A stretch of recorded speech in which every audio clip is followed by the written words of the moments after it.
So this is what happens if you donate to the Arbor Foundation and you get some plants from them. These are our first set that we've got from them, and I'm super stoked to see what's in them. Now, they did send tracking information on these. They had instructions and everything in the email about what to expect and how to plant things. So that was really helpful. I love that they give instructions. Oops. Oh, there's one little strand here. Whoopsie doopsie. So obviously we're in Colorado. Maybe that's not. Let's see. Well, just gonna open it down the side.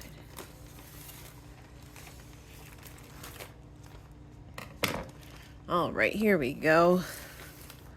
Now I know these are seedlings because that's what they said when we ordered them, so that's fine.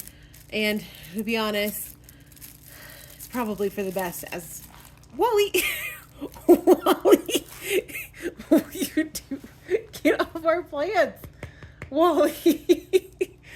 Don't mind us, Wally. So part of the reason I was kind of excited to do this, even knowing, what I saw on Reddit and the internet about like how these are really tiny, and that's perfectly fine because we're renting anyways, and these are going to go in containers. So it's going to be a long time before these outgrow their containers that we can put them in. Now there's plastic wrapped instructions so they don't get soaked, and it looks like another ordering kit in case you wanted to get more or bigger sizes. But from the instructions I got in my email, they said that we're supposed to be letting them soak for a couple hours before we do anything with them, even though everything is a bit damp. But this is the combination, I guess, that we got. The Norway spruces, I'm super stoked about. Lilacs, a lot of good stuff here. Let's see. So we got some eastern red buds, a crabapple, a Washington hawthorn, a dogwood, a bunch of spruces, and some lilacs. I'm gonna have to keep this because I am familiar with none of them except for, I suppose, the spruces I could probably figure out. But I love that they have the identification guide right here, all of it's together, how they're gonna be growing over time. I mean, some of these are saying 60 feet, 20 feet, 30 feet. So this is really helpful. It tells you what type of environment they like, full sun. This one can do part shade, that's great. What type of soil, really awesome at a glance. Tells you everything we need to know right here. So that's awesome. And we're gonna get them ready to plant. We're gonna get them in some water to hydrate. I'm not gonna put them straight into a container just yet because I don't actually know where all of these are going. To be honest, I kind of got carried away when I was like, yeah, we could totally do this.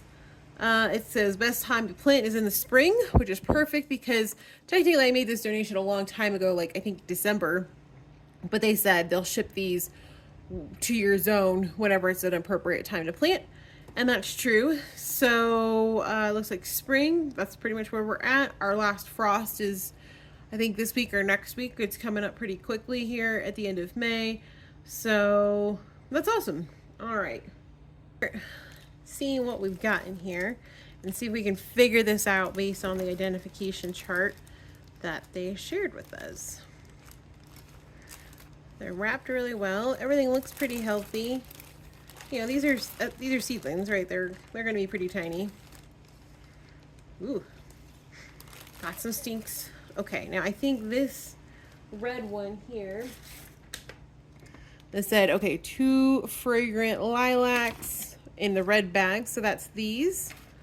I'm not really familiar with what they're supposed to look like, but I can tell that that is some growth on there, so we know that they're live-ish.